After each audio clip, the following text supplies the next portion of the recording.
Welcome back to Akshay Talks. Today I'm joined by Alden and Spencer, two close friends of mine. What have y'all made of the World Cup so far? Thanks for having us, Akshay. So, start off, I think the World Cup's been pretty good so far. I think the U.S. has been a pretty good host as well as our neighbors to the north and south, Canada and Mexico. I think it's been pretty decent so far. What have you made of it, Spencer?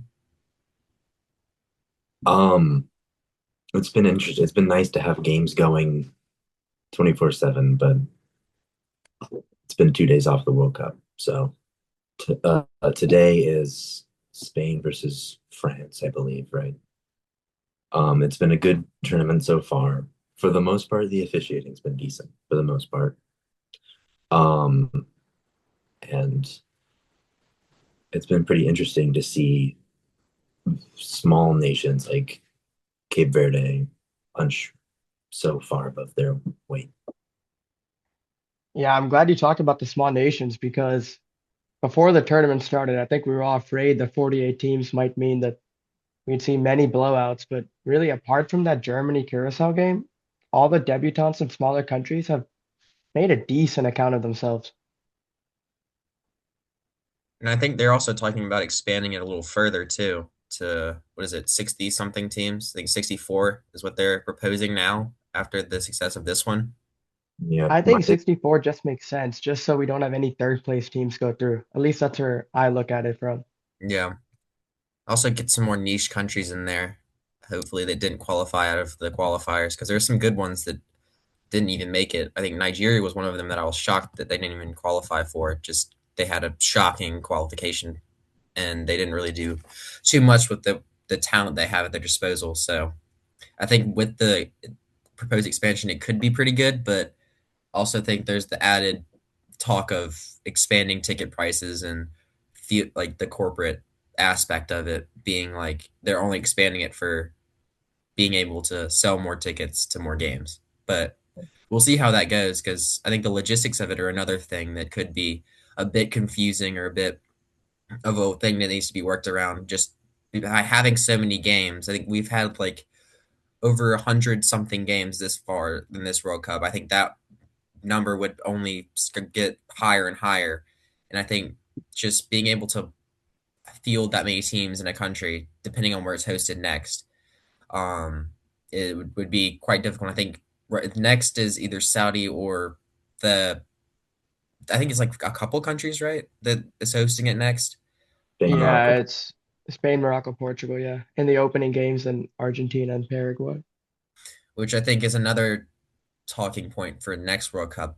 Surprised we're even talking about that now, but it could be just logistically teams having to travel thousands of miles in a couple of days, like for a global tournament. It's kind of another talking point, but I think right now, focusing on this World Cup specifically, I think that those travel times again have been another thing that's brought into question. Like, I think we had that whole thing with Iran and them having to travel across from Mexico every day to go to their game or whatever they played to go to their games and travel times with that. I think that's been pretty much like a big controversy for some of this stuff is like just the distance and how big the US, Canada, and Mexico are. So, Yeah, I mean, I think they did a decent job pe keeping certain countries in their sort of geographical hubs. Like the USA, for example, played all their games up and along the West Coast. That Belgium-Iran group was all up and along the West Coast.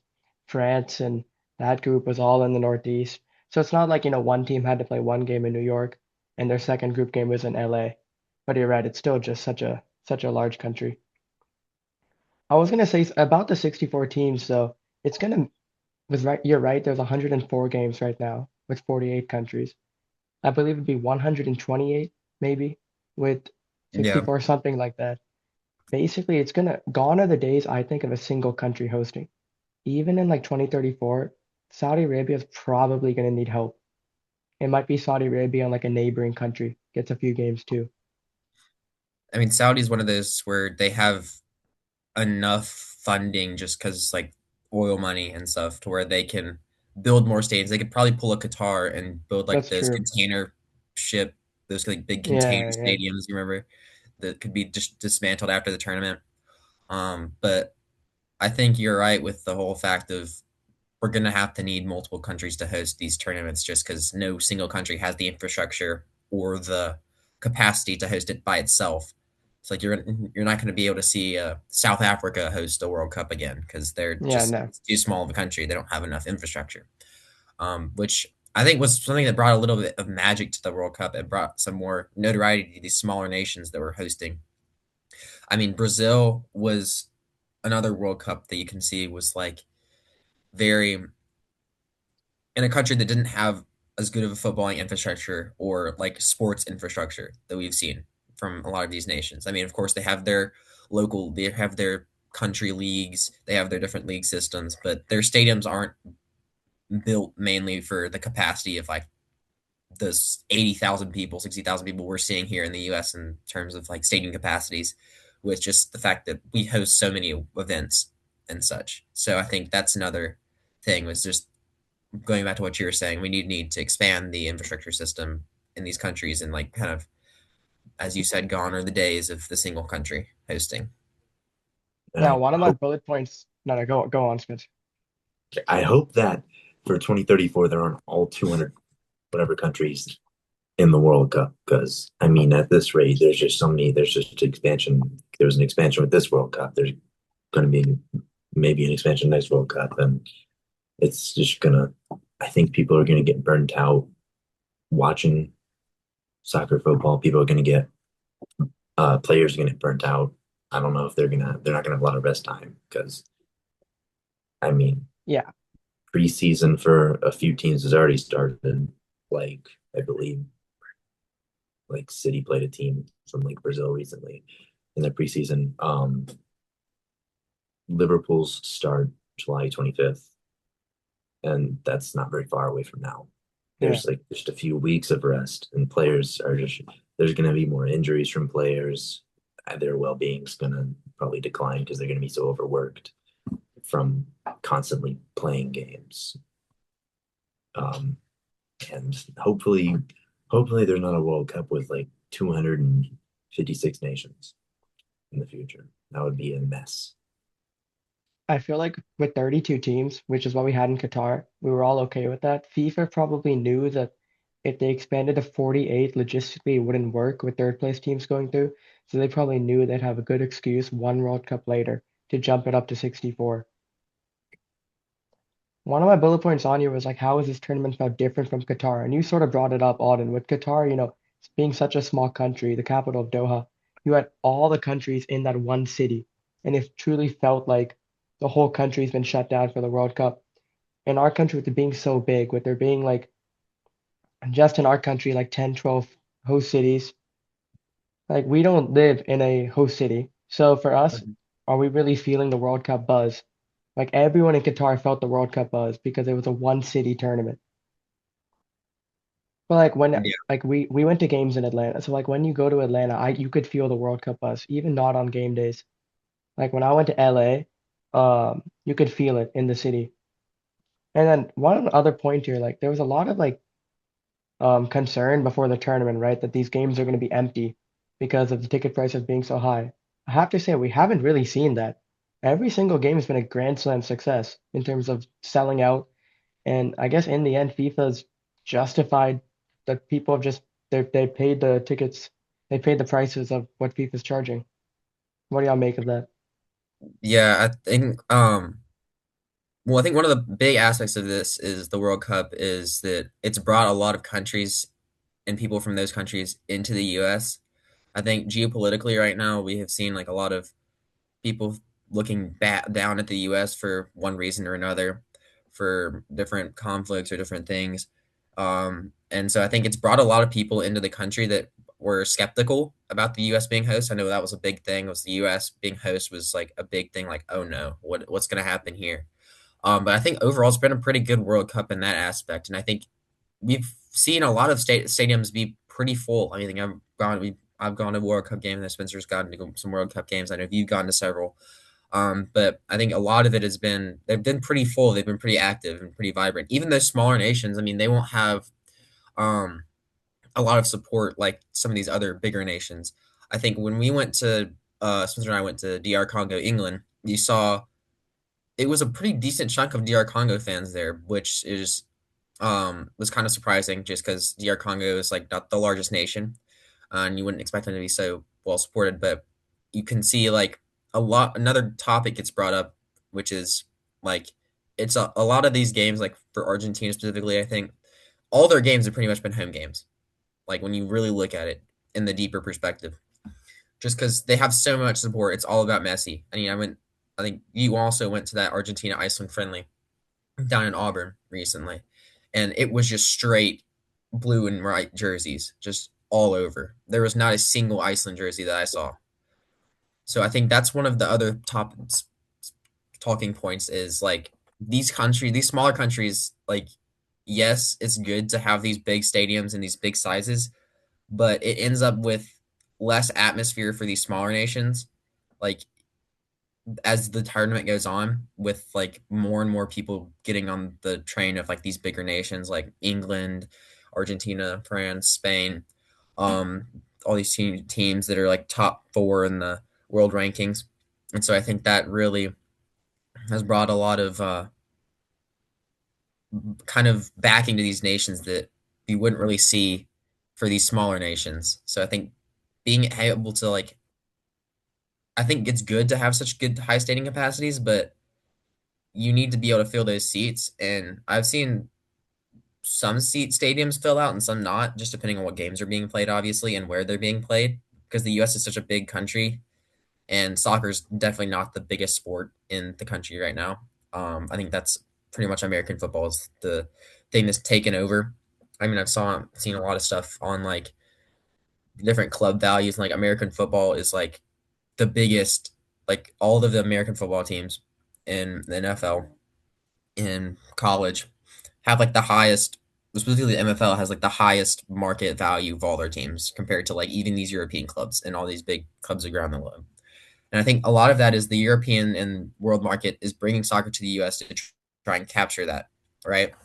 So they're trying to capture the US market, which is a great global sporting market. We have a lot of um, love for sports, and it's just capturing that soccer into the U.S. And I think as this tournament has gone on, we've kind of seen a lot more people being brought into the like soccer in the U.S. I've seen countless videos on my feed on multiple platforms be like with people like, I would never tuned into soccer before, but like it's pretty crazy. All these fans, and you can see with like up in Boston and up in Massachusetts and all these places that are hosting like you saw like this the love for like the Scottish people, like them Yeah, drinking out like the entire pubs and like all yeah, these yeah. like friendships that are being like formed between people from all across the globe. So I think that's one of a pretty good aspect with like terms of how we're filling out these stadiums and how it's kind of bringing a lot of the country together. And it's kind of going back to what I was saying. It's kind of giving the Europeans and the people from around the globe kind of another view at the US that we wouldn't really see otherwise or they wouldn't really see otherwise. And so it's kind of bringing the world close together, which I think is the whole point of this tournament, despite like the crazy ticket prices or anything. I think these tickets are still being bought, obviously, because it's the World Cup, right? You wouldn't like any sporting event of this size with this global of a following. I think there's several billion people that were watching that World Cup final in Qatar 4 years ago. So you can see like it's got a big global outreach. So you're going to sell out these stadiums. But the thing is, with the dynamic ticket pricing, which I know you've made several videos on in the past, and you've had people on to talk about that. But I think that is one of the ways that they've kind of like, I want to say there's manipulations with that, like where FIFA is, you made that short about like the $1 million ticket prices, like that $1 million ticket. Like I think there's some like manipulation of these like tickets to increase these prices. And I mean, we can talk about this later, but I think that's one of the big controversies of this tournament so far is the fact that these ticket prices are being like you can from game to game you can check at different times of the day and they'll be like totally different prices, right? And so I think that's one of the craziest things is as this tournament's gone on, FIFA's trying to get those prices and I don't know, it's just a big controversy. That's what I'm saying. Yeah, I was more so just for fun. Every hour yesterday, I was monitoring today's semifinal in Dallas because the ones in the England, Argentina is not dropping at all, which I wouldn't expect. Those are two No. high followed teams. But Spain, France, I was checking yesterday, every hour it's dropping. It started at like 1800. By midnight yesterday, it was down to 1200. So you mentioned something though about how t the games were filling up. For me, it's just I think a lot of us are thinking, just wait until the day of the game, and tickets will rapidly drop. You'll get tickets for under $100. Yeah. But I just think what's happened is as the tournament started and progressed, I think FOMO started to kick in. People started to see how much of fun other people are having and just realized, I'm just gonna buy this ticket and figure out how to pay it off later. And he also mentioned, how many new soccer fans have been created this summer. I think part of what US soccer and MLS and USL have to figure out is how do we make these guys fans of their local team. And I sort of talked about this. I did a video a few days ago, but I don't want to keep beating on MLS. But I mean, when watching the World Cup, did we see any MLS commercial on Fox? I mean, I wasn't watching Telemundo, but like, how do we make these fans fans of their local team? Kansas City, St. Louis, LAFC, LA Galaxy, Seattle, or how do we at least get these people to watch the Premier League? Like we Yeah. don't want we don't want the people, the casuals, which I mean, that's 50 million people watch the USA Belgium, right? Probably 47, 48 million of those are casuals who aren't going to go watch when you go play CONCACAF minnows in September. So how do we make these fans stick around and not have soccer just be a sport that we watch every 4 years? Well, we can move on now to the USA, obviously finishing, I guess, with 3 wins and 2 losses. Round of 16, which is something we've done before, but I will say it felt different than Qatar. We scored 11 goals. We only scored, what, 3 goals in Qatar. I'll give my sort of take and then I'll let you guys in. So I sort of said this, but I don't think it's a failure necessarily. I've seen a lot of people saying it's a failure because quarterfinals was cool. I just don't think it was a success. I just think it was a sort of average tournament, but I do think we brought the country together and we played a style of soccer that I've never seen a USA team play at a World Cup. I mean, that first 45 minutes against Paraguay was some of the best soccer I think I've seen the USA play ever. And, apart from the Belgium game, you could argue we were the better team in every game we played. The Turkey game, with our B team, I was there. Okay, Turkey probably was a better team, but even with our B team, the fact that we were to go toe to toe with, although they had a bad summer, still a good Turkish side, gave me a lot to be optimistic about. And obviously, when you look ahead to the future, I know we always say this, but I do think that the future is brighter with this team. We got guys like Mateus Albert, Kevin Sullivan. Hopefully, Diego Cochin could be our goalkeeper down the line. And then Pochettino. I mean, what do you guys think about Pochettino? Obviously, I want him to stay, but I think obviously US soccer does too. I think it's just going to come down to does he want to? I mean, this is a guy that could probably go coach on one of the top teams in Europe. Does he want to stick around? What do you guys think about Poch and just the USA's World Cup as a whole? I mean, I've done a lot of talking so far, so I'll hand the mic over to Spencer for a sec if he has anything he wants to say. Pochettino's a good manager. He did some good things with PSG and Chelsea. Uh, I believe he was the manager who sort of gave Cole Palmer his big breakthrough season. And then I was kind of shocked to see him go to manage the United States. But seeing how he's gone from a completely different approach from Berhalter to a very front-footed um, attacking brand has been nice. And it's entertaining football, which is a very big positive because, I mean, I think as much as like partly why I don't think a lot of Americans watch soccer is because they're not very excited by it. Unlike a basketball, that it's not very high scoring, and so to see that there's so much excitement in this game, in the brand that we're playing, and to see that we there is success under it, that's a great sign, and I want him to stay because he is an elite manager. But some elite managers have not done very well with international football. Like Brazil crashed out of the World Cup to Norway, and Norway are a great side, a great team with great players. But it speaks volumes to, I guess, how well of a manager Pochettino has been for him to succeed in both a club and international front. I'm wary of 2 cycles, obviously at the international level, but I mean he only had half a cycle leading up to this tournament. But it just feels for me like Pochettino just got started. I felt like before the World Cup, it was he was wasting camps, calling in anyone with the U.S. passport. We didn't get to see him with the full U.S. starting 11 until the Paraguay game. So I would obviously love to get him back, but I think just a question for Poch is, like I said, does he want to go through World Cup qualifying? Does he want to go through another Gold Cup cycle or Copa America when he could definitely, you know, when he could definitely go coach one of the best teams in Europe? I think you guys, I'll say this about Berhalter versus Poch because you brought it up, Spencer. You guys were at the Panama game, right? In Atlanta, Copa America, when we Mm-hmm. got, and then you compare that game to Bosnia, similar circumstances, we go down to 10 men. I know it was earlier in the Panama game.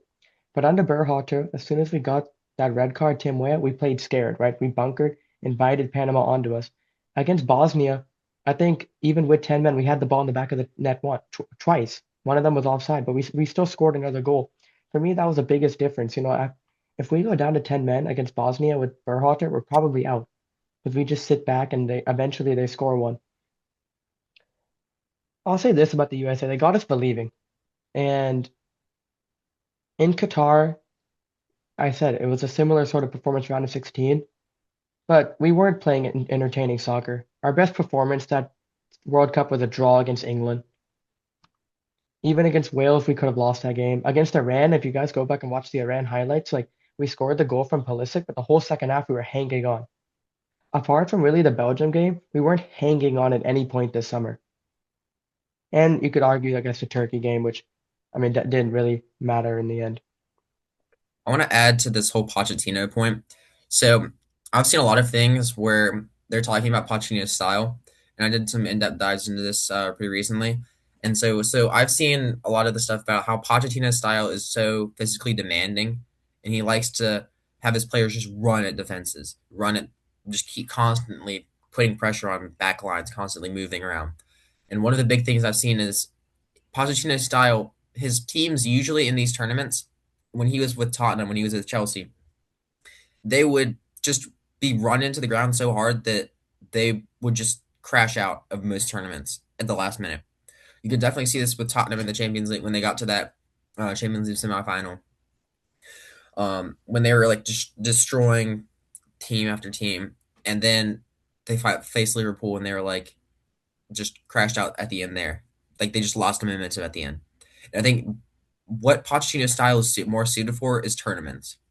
And is tournaments like these, like very few games, Yeah, not a lot of time to peter out. I mean, that's why he wasn't as successful at the club level as many would hope, was because it's so many games. It's like about 38 games of the Premier League or more. Depending on cup competitions with Champions League, any um, Europe leagues, any of these things, all of them paired together. It's a lot of games and a lot of things for a 20, 30 man squad to be able to handle.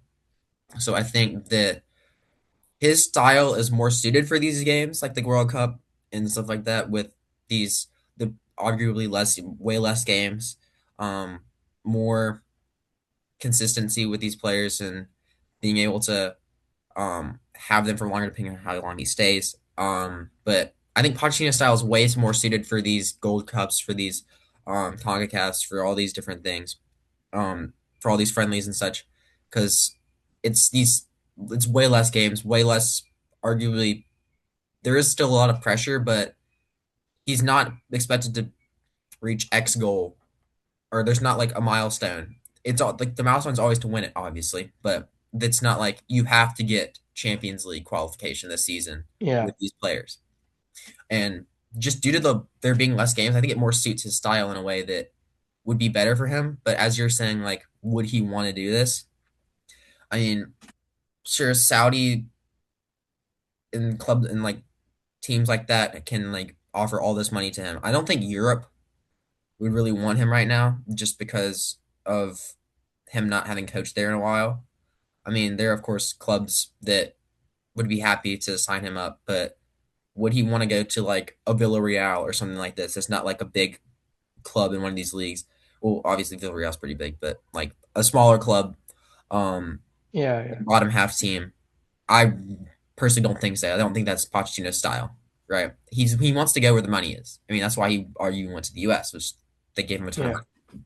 yeah. So I think he, I think we could kind of see he fell in love with this team in a bit. I think that there was that sparkle in his eye during these games. I mean, I don't know if you saw the when we were watching the Belgium game where he just started kicking water bottles out of anger. Like he feels for this team, right? So I think there's something special for him here, and I feel like there's a chance he stays. So I don't know.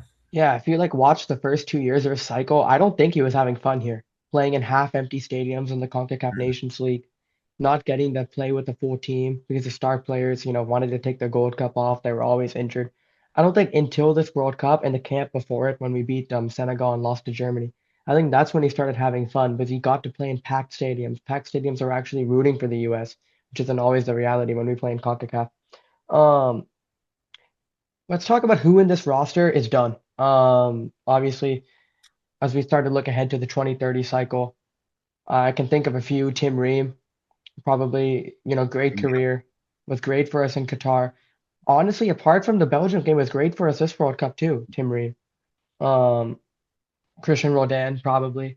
He can go join the training staff, um, since he's so good, as a vibes man.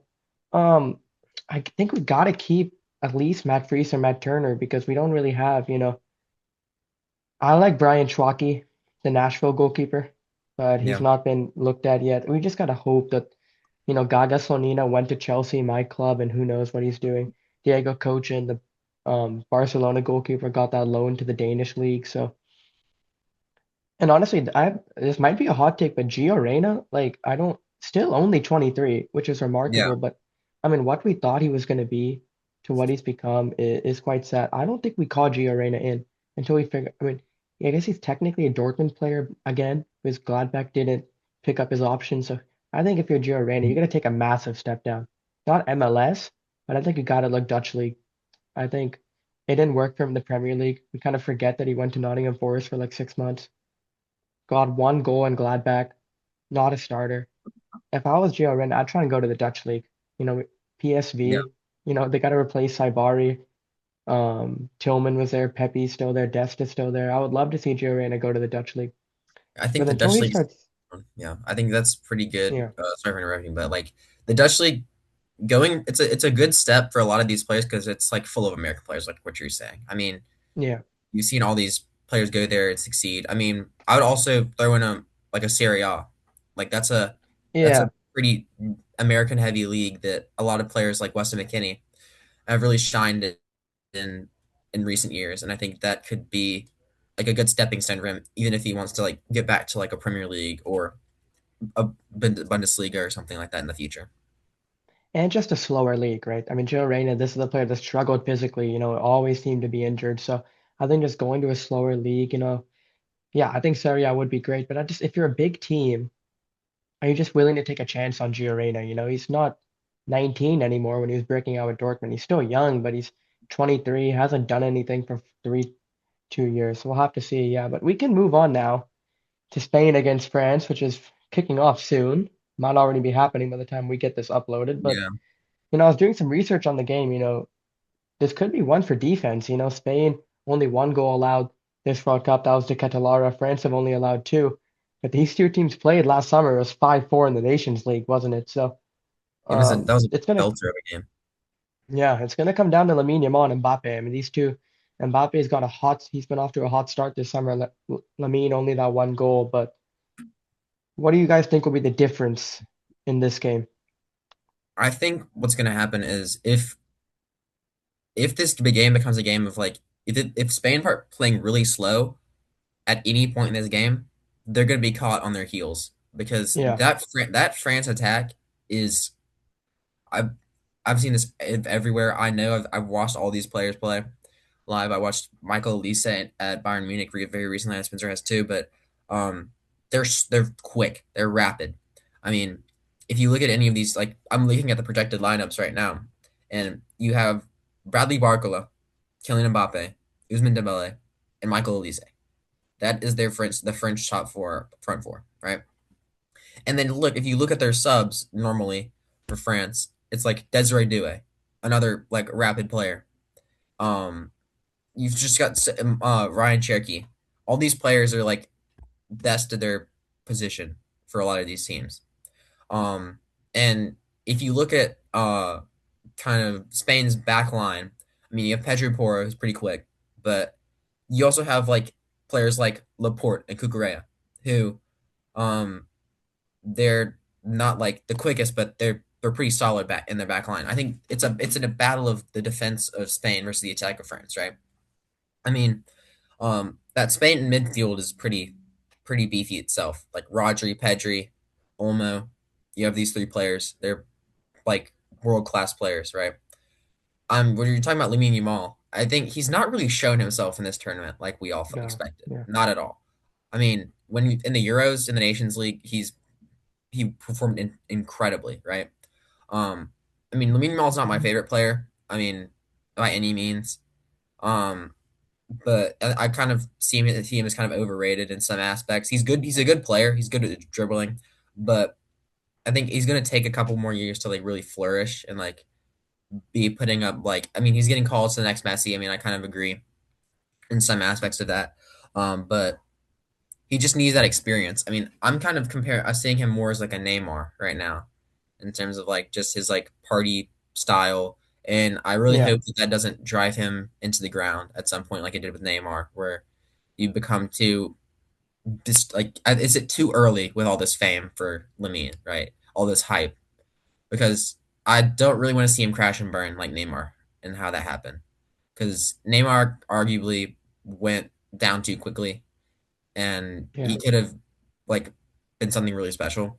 I mean, he did incredible things and was great, but he's always been like a step below like a Ronaldo or a Messi. But I think he could have been equal, if not greater, or to their like standard yeah, had he like with all those injuries and like been taking better care of himself and stuff like that.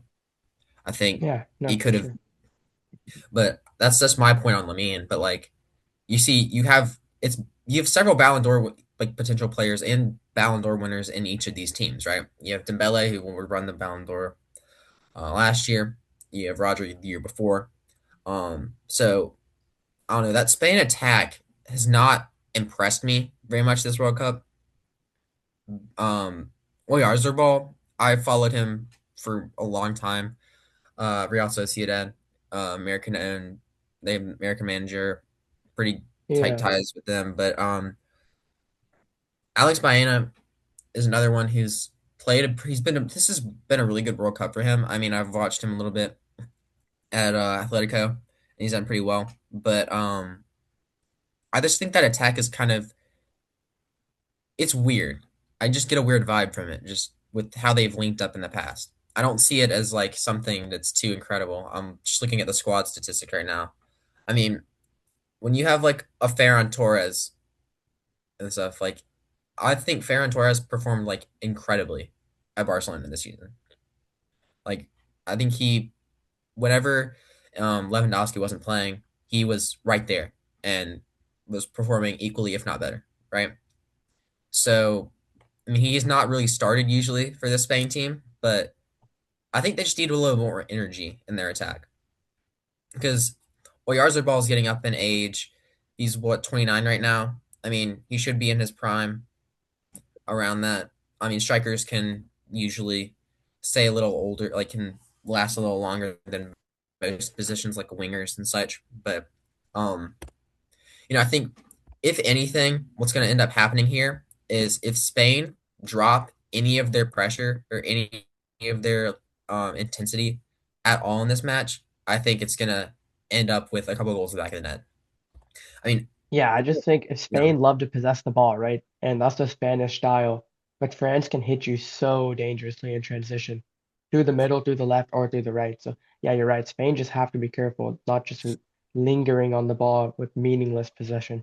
you've heard a lot of the. I think I've heard a lot of this stuff about like the Spain. I mean, the France team aspect right now is they have like great individual players, but they do not rely on any of them heavily, right?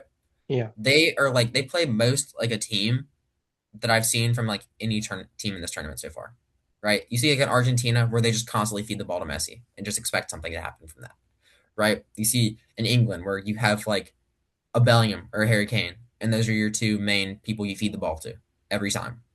Um, so those are the on that other side of the bracket. Spain, I don't think they really have that kind of a player in terms of like a talisman other than Lamine. But as I said, Lamine's not really performed that well this tournament so far, in my opinion, as many of us hoped he would.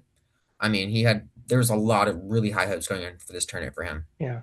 As being like his breakout World Cup, being able to um, perform admirably. I mean, he still can. I mean, it's still we still have a couple of games to go, right? But I don't know. I'm comparing each position here. I think keeper wise, I think Spain kind of you saw Unai Simon. I think Unai Simon is really a fantastic keeper, but when you look at how last game against Portugal or that game against Portugal, near the end of it, he was sloppy. Like it he lost his head there. And that is not good by any means for a keeper. You saw that with the US. If you remember that absolutely tragic performance there from Matt Freese, where he tries to clear the ball and it goes over. I mean, you saw United Simon do that near the end of that Spain Portugal game, which almost cost them. If Portugal had kind of held that up, so if Simon loses his head there, I do think you just can't do that against this France attack at all. Spencer, do you have any thoughts? I think that the main issue with Spain is probably Lamine Yamal. They want to rely on him, but he's just extremely overplayed. Last season he played 55 games for Barcelona. This season he played 45 games. He's going into World Cup and isn't performing well, but isn't getting taken off the field as much. He played the entirety of the game against Belgium, um, and he's we're talking about going back to having a career fall off like Neymar. Injuries also plague Neymar. I mean, they could plague Lamine if he gets burnt out at a young age. Um, Spain are too over reliant, like, are becoming too over reliant on a player who's very young. And it just doesn't, it seems like they're probably going to be able to pick it up a little bit in this game. They're going to have to pick it up a little bit, but they had a very, very slow start to the World Cup. I will say this, and no disrespect to Luca Dean, but that could be an avenue for the Spain today. Yamal against Luca Dean. They're gonna give him help, but that could free up space. If Kone has to slide over or Rabiot, if they have to double, triple team Lamine Yamal, that's gonna free up space for Dani Olmo, Fabian Ruiz, whoever else is playing in the inside positions. Well, I will say this: the referee for this game, Ivan Bartone, both referees out of CONCACAF. We watched a lot of CONCACAF. We know that any game Ivan Bartone touches can and usually does descend into chaos. So he's gonna have to maintain control of the game. I We'll move think on to England. Yeah, go ahead. I think that on that referee point, like a lot of referees in this tournament have kind of struggled to maintain like a lot of order. I think that's been one of the big things. I mean, a lot of these calls have been like pretty interesting. Whether it be like, I mean, some they're getting most of these calls right, right? But like the fact that a lot of these games have descended into like utter chaos, like we saw with that France Paraguay game, like that was utter Yeah, chaos. Like it was just horrible. With the referee was not able to control anything, and I think that's been one of the big problems we've seen is just like a lack of control from these referees, like what you were saying. I felt like early in the tournament, and we can talk about this briefly. The protocol was just whatever the referee says, we're going to stick with it. And we weren't Mhm. seeing VAR. I don't know if that protocol has changed, but now I feel like we're over VARing the game. Like the Balogun red card, the referee didn't even give a foul in the moment. Um, I mean, we can get into the whole Embolo diving situation, which we're gonna get into later. We want to see what the referees call on the field is, be what we go with, right? VAR, I think we all agree, should only be used for obviously clear mistakes and egregious errors. Well, tomorrow we get England, Argentina. I feel like this is a game that could be an all-time classic. These two teams have history politically, and of course the hand of God. Um, both Yeah. teams have momentum, but different types of momentum, right? Argentina have a sort of collectiveness because they've been on the ropes the last three games. England, pretty similar too. I mean, they were on the ropes against Norway, survived in the Azteca in Mexico. They were down to DR Congo. Argentina were down to Egypt. Cabo Verde took them to extra time. I think England are the favorites just because they have the better team. Argentina, of course, have the better player. This, for me, looks like it can be an all-time classic tomorrow, England and Argentina. I'm expecting big things from their star player, Giovanni Infantino. I think he's gonna do some big things tomorrow. Yeah, our referee for that one also from CONCACAF. It's an American. Um, just I feel like for Argentina, they've got to try and get other players involved, right? I mean, Messi, we saw him not do much against Switzerland, and the whole team didn't do much, right? From the moment they scored in the 10th minute from your Liverpool player McAllister to Alvarez's goal, like 100 minutes later, they did nothing. And against a better England team than Switzerland, they're gonna have to try and get Alvarez involved, Lautaro Martinez, whichever one of them he starts from the beginning, Alvarez or Martinez. And they can't just be a messy show because those England center backs, they won't give Messi an inch. So like he's gonna need help around him. I just think for Argentina, they've got to try not to concede possession like they did against Switzerland. Like they took the lead, and for the next 100 minutes, what did they do until the red card? They did nothing. They just allowed the Swiss onto them, and eventually you're going to get broken down. And in England, it's the same thing. They need help outside of Jude Bellingham and Harry Kane, really. Like, no, I saw this crazy stat. All three of England's goal scorers this World Cup so far don't play in the Premier League, which just tells you that they're relying only really on Bellingham and Harry Kane. What are the keys to the game? Let's start with England. What do y'all think are the keys to the game for England? Spence. Spence. Um, Honestly, it's up to defensively, is Reece James fit enough to start the game because he at the beginning was a very major contributor, but obviously they kind of have been struggling to fill in that right back position because they brought along an injured Tino Livramento and an injury prone Reece James. And so we've seen Kanza, Kwanzaa, Jed Spence play as well. So I mean, it's up to how are they going to set up in the back with their right back problem, and then how are I guess they going to set up in the wide areas because like again injuries, Saka, um, Medwake has been starting a lot of the games and playing a lot throughout this World Cup. Um, Declan Rice in the midfield has been very overplayed and has been struggling with an issue. Yeah. Elliot Anderson as well has played basically every single game, every single minute, every single game without any rest. So, I mean, they might be struggling a little bit with that aspect of the game, with who's fit enough to start. And I guess is they want to most likely avoid any major injuries if they're going into a final. So, who's going to play this game? I've seen this statistic from Argentina about that it's absolutely bewildered me. And that is from the start of this tournament in this knockout round, they have not played a single team that started in the knockout round that was but higher than the 15th place in the FIFA World Rankings at all until this game against England, right? Um, Another crazy statistic is all four of these teams that are in these semifinals are the top four ranked teams globally.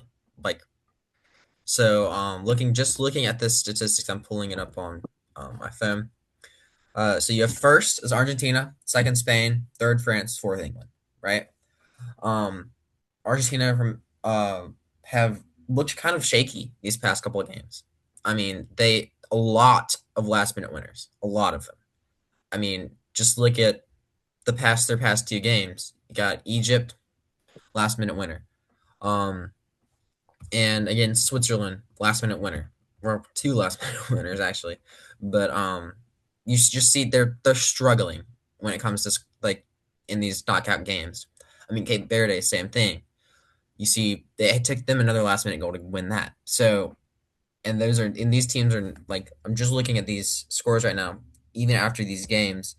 Let's take a look. So, in the world rankings, when I'm looking at this right now, so Cape Verde are 67th in the world right now after their incredible World Cup run so far. Um, yeah, 6-7, very funny spins. Egypt are uh up there in 29th, right? And if we go to Switzerland, they're 19th. So those are the three teams they played. They're still not in the top 15. They're not even the top 20 right now in the world rankings, and they've all had pretty incredible runs. Um, so I don't know what we expect from uh Argentina, but I think in looking and comparing quality in a lot of these positions, I think England takes it in 9 out of 10 of these, except for I think with Messi, where he just blows all of them out Yeah. of the water. Um, but is that over reliance on Messi going to cause them problems? I'd say it could honestly cause them quite a few problems because what's going to end up happening is what we've seen in a lot of these games historically is I know in the Premier League and a bunch of leagues like this, when you have a big player, like Lionel Messi, Mohamed Salah, Mbappe, they're gonna get double teamed, triple teamed by these players, right? And what's gonna end up happening is you're gonna start having to rely on other avenues of attack. And just looking at the attack of Argentina and their projected lineup for tomorrow, it's Messi and Alvarez, Enzo Fernandez, McAllister, Rodrigo De Paul. That's their midfield and attack. Now they have Lautaro Martinez. They have players like that that could come in, but in terms of like the comparisons between these teams and like where they play, I think just England just takes it, and I think England wins this game ultimately. But we'll just see how this goes. If Messi's able to pull out another masterclass to bring them, or if they're going to take a couple more late minute goals. So I see you nodding your head, so we'll get to that in a minute. But yeah, I don't know. It's gonna be a fun one. It's gonna be interesting. Yeah, well, Spencer, we've kept you waiting long enough. Argentina has been at the center of a lot of controversy this summer. But before we talk about Argentina, I feel like we wouldn't be doing it right not to talk about England's first goal against Norway when it apparently seemed to struck the spider Yep. cam in Miami Yeah. Stadium. FIFA came out and said there was no peak on the graph, which is the of the sensor in the ball. I think if you look at the replay, it was very clear that the ball suddenly changed trajectory. I mean, if I'm a Norwegian fan, I'm furious now. It doesn't change the fact that they still could have defended that goal better, but it just for me, it's just another example of we can't really seem to trust anything FIFA is telling us. FIFA is going to tell us the ball didn't hit the cam, but I think we all saw with our own eyes how quickly Hmm. that ball dropped. What did y'all make of that situation? Yeah. I believe I heard somewhere that the sensor doesn't actually register for heights that high. So what It's FIFA's saying interesting. could be just they probably know that. I believe they might have said that. I don't know. I heard it somewhere, but I mean, there's zero consistency in the refereeing throughout the Yeah. tournament. It's not very surprising that FIFA want to make a mistake to they made a mistake. They want to sue whatever. I feel like they have a plan for who they want in the final, who's going to sell the most tickets, and they're kind of willing to do whatever it takes to I guess, bring in as much money with this tournament as possible. And I think you can kind of see that with just who's in these semifinals, right? I mean, I know I get this tournament. So another one big thing is this tournament was seeded technically Right. Yeah. with Yeah. these four top four teams. Where if they topped their group, they had easy rise to the final, pretty much, where they wouldn't hit each other till the semifinal, right? Yeah. I mean, that could be seen as another way for them to increase these ticket prices because like these ticket prices for these semifinals and the finals and the third place match are absolutely bewildering in terms of just how high then astonishing these ticket prices are. And I don't think average people can really afford these tickets. I mean, they're gonna go down, hopefully, if this dynamic ticket pricing is like legit and works how it should be and is not being like manipulated by FIFA or anything. But I mean, I've seen tickets go for like 3,200 a piece for like normal seats to like 36,000, right? For these games. Like it's nuts. But um and on these like calls, I've seen most of these calls have been the first time they've been implemented this tournament in these past couple calls, like when for Argentina's sake. Yeah. So if you Yeah. look, I know the calls that I've been looking at. I mean, I'm not saying in any way that like the tournament is definitively rigged for Argentina or these teams to make it to the final, right? I mean, we have to hold out hope that like this is not the case. And what I'm seeing is like this. Also, my first instance is there's a couple fouls in Cape Verde game. I don't really remember that one that well, but like that were kind of suspect and could have been penalties and could have been whatever. But Yeah. what really brings me to like the game that kind of made me feel a little weird was that Egypt Argentina game, right? Yeah. When Egypt got that breakaway goal to go ahead of Argentina, and it got disallowed because of the foul that happened on the opposite side of the field that had never been called before in any game before that. I was kind of that was one of the things where I was like, okay, what is happening here? Like, if you look at that, it's just like pretty shocking in terms of like, okay, why are we deciding to implement this in this game right now? And that call changed the game for Argentina's favor just because Egypt felt robbed and were like just they couldn't get past that point of that they had that stupid goal disallowed. And I think that was what struggled for Egypt in that game was just like they just felt like they just couldn't win anymore. They lost all And hope. then, yeah, I going back I'll to say this. No, you can go. You go. going back to Cape Verde game, there was the incident where the player went off. There was a player who went off injured right before a corner that Argentina was taking. A player went off injured, and the moment he got checked and he was okay to go back on. The moment he got checked, and they were like, "Okay, you're okay." They didn't implement the thing where you're supposed to stay off for a minute. They just let him go straight back into the game. They're like, "Go on in," and then they blew the whistle right on time when they were supposed to end. When they were supposed to end it, even though there was a lot of stoppages, like there was that injury, and they blew the whistle right on time to, in regardless of there being any other things. And then in Egypt, in that case, in Egypt, the last goal for Argentina, that one in the game, there were two incidents that probably should have been checked. The Mohamed Salah um, foul, and then I forget who it was, but there was somebody, I believe McAllister was pulling an Egyptian player's shirt into the box, and the Egyptian player fell Yeah. over in the box, and neither of those two things were checked. Even, like, at least they could have been checked and seen what was going on here. Is this a foul? But they weren't checked when it seems like with that Egypt goal, they had to go back kind of far and find, oh, where was the foul here that we could just disallow this goal because Egypt versus uh, Switzerland is not going to sell as much as Argentina versus Switzerland. I mean, I don't think that's just Argentina. I mean, naturally, all the big teams are gonna get decisions, but I mean, honestly, like if you look at the foul that they disallowed the goal for, like I know it's all the way in the opposite side of the field, but that is how Egypt get possession of the ball. It's not like they Yeah. take it off Martinez, go and give it away again, but then Argentina gives it back to them. No, that's how they attain possession. So even though it's all the way back there, that is how they got the ball. So I wasn't, I mean, I think that probably was a correct decision. I want to talk about the Embolo one though, because that's one that for me changed the game. It was like the Egypt one, like they still went up 2-0 after that. So I honestly think the Switzerland decision changed the game more than the Egypt one. But I think Switzerland win that game.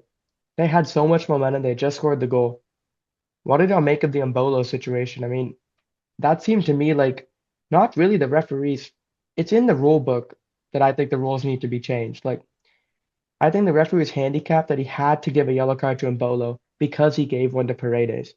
I think if they can rework the rule and make it to where like you could take away the yellow card for Paredes, but you don't have to go and give that yellow card to Embolo. What did y'all think of that call? Yeah, I think it's one of those things that's like another one of those things that's like a call that has not been made at all so far in this tournament. That Just once, yeah. yeah, it's just the on the third. I think it may have happened one time earlier in the Yeah, tournament, the like in Tim the group Ream, stage. Almiron, yeah.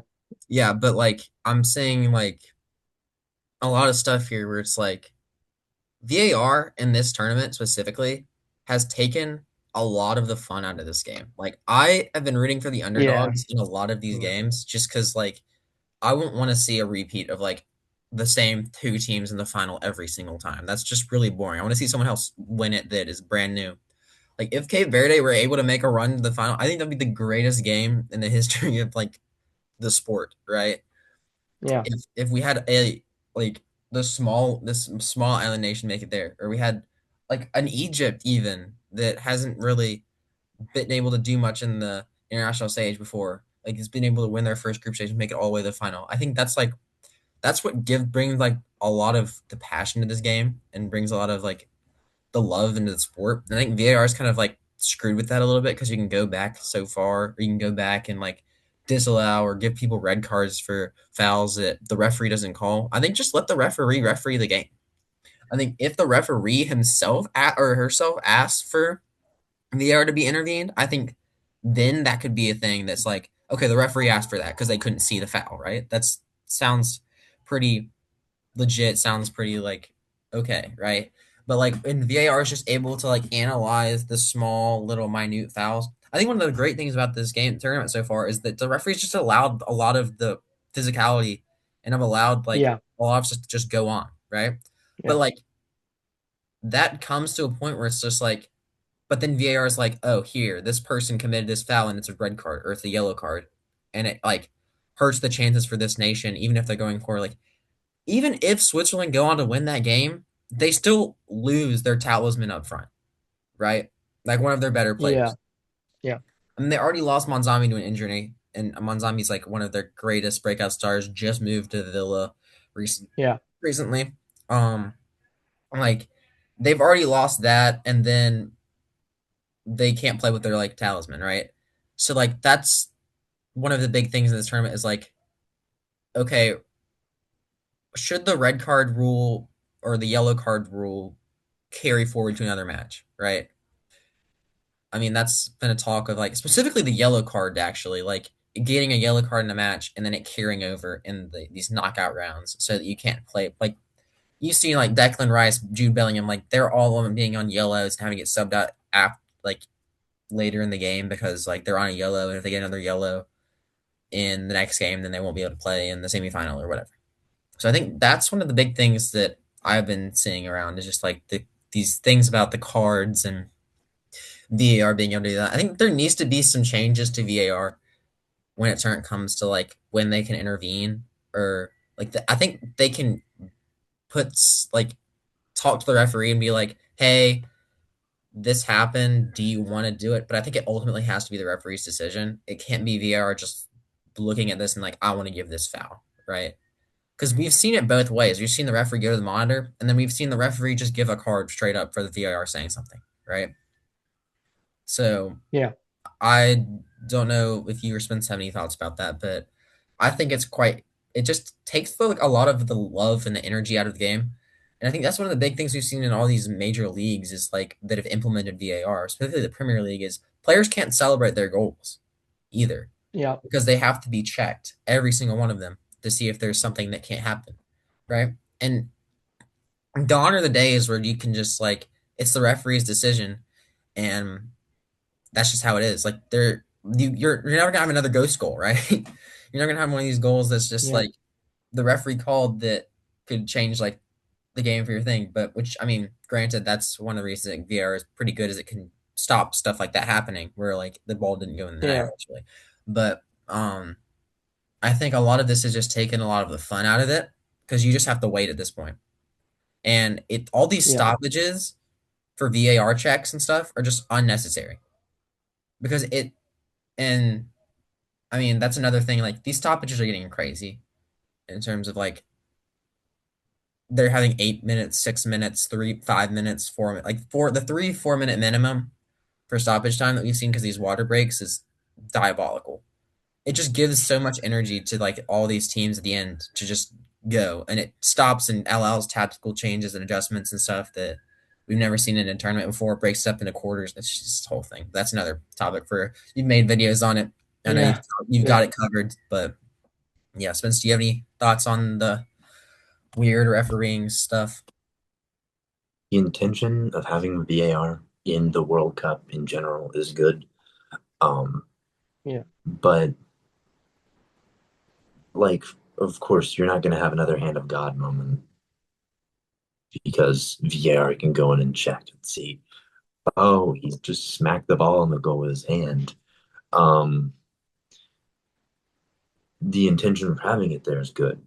The use is bad because that's just another way to show and say, like, there's an easier way to rig a game. There's more room for human error too, because like VAR is very mistake prone. It's run by people in a box watching over footage. That it leaves more room for human error to occur. More mistakes can happen. And so it's just like another way to be like for there to be like it's like a 2 minute stoppage to check over a goal and then they make a mistake. It's just more mistakes, more controversy, and it's brought in general more bad than it is good. And there have been decisions like the Embolo thing, the Egypt goal, and then it's just very confusing on when they're going to implement VAR to check over something. Sometimes I'll see there's just a clear foul in the build up to a goal that's just not checked. Like again in that Egypt game, and then they're gonna go and check the other team for another foul that happened. It's just very inconsistent, and it leaves more room for human error, and it leads more room for controversy to occur. Yeah, I just feel like VAR was brought in for clear and obvious errors, and now I feel like sometimes VAR is just used as sort of a goose chase. Can we find something here to disallow the goal for? Can we find something here to send? I just feel like I said it earlier, but at the start of this World Cup, they were letting whatever the referee called be the call on the field and sticking with the referee's decision. I just feel like the last 1, 2 weeks, the second half of this tournament, they've started using the VAR way more. Well, we'll have to see what happens tonight, or in like Yep. not even 2 hours now, as France take on Huh. Spain, and Pedri tomorrow. is And not going to start the game today, apparently. really, Pedri. Yeah, he didn't start the Belgium game, Pedri. He's, he's benched on this one too. Interesting changes by Let's check the lineup Luis de real la quick. Fuente. It's Fabrizio Romano posted about it. Yep. So The Chouameni is starting today too. That's another one who hasn't started in a while. Is Oh, Chouameni. that's interesting. For So for he I know that Didier Deschamps said in an interview like that he's like not 100%, but he could still play today, which I don't know how that's going to go, but we're going to see. I mean, Schumann, definitely a good player, but it's exciting to see what happens here. Yeah, well, we'll have to see what happens. We got 4 games left. We started with 104, so getting to that tail end of the summer. Well, I'm gonna let you guys go. This was fun. I hope we can do this Thanks for again having us. sometime in the thank you. future. And yeah, if you guys have made it this far in the video, Thank you, and yeah, I hope you guys enjoyed the video, and Let I'll us see you know in the all later. comments if you want to see more of us at a Yeah. later date.